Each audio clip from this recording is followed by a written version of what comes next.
कहते हैं ना, इंसान चाहे कितना भी बड़ा क्यों ना हो जाए, पर उसके हर कर्म का हिसाब कहीं ना कहीं लिखा जा रहा होता है।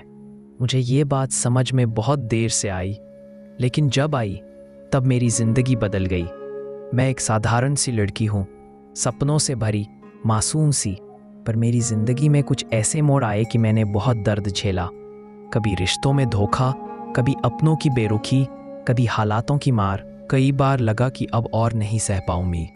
मैं बाहर से हंसती थी, लेकिन अंदर ही अंदर मेरा दिल रोज़ टुकड़ों में बिखरता जा रहा था। कभी लगता, क्यों मेरे साथ ही ऐसा हो रहा है? क्या मैंने ही इतने बुरे कर्म किए हैं? पर फिर धीरे धीरे समझ आया, भगवान कभी किसी के साथ अन्याय नहीं करते। जो भी दुख मुझे मिला वो मेरे पिछले कर्मों का हिसाब था।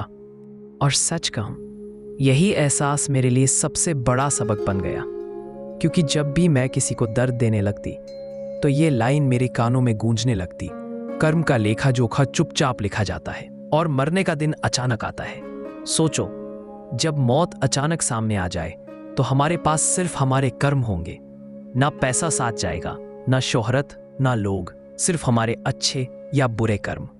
उस दिन से मैंने तय कर लिया कि चाहे जो हो, किसी को रुलाऊंगी नहीं, कभी जानबूझकर किसी का दिल नहीं दुखाऊंगी, क्योंकि आंसू बहुत भारी होते हैं और उसका हिसाब भगवान तुरंत लिख देते हैं। आज भी जब मैं आईने में खुद को देखती हूँ तो अपनी आंखों में वो खालीपन महसूस करती हूँ, पर साथ ही याद आता है कि उसी खालीपन ने मुझे इंसान बना दिया।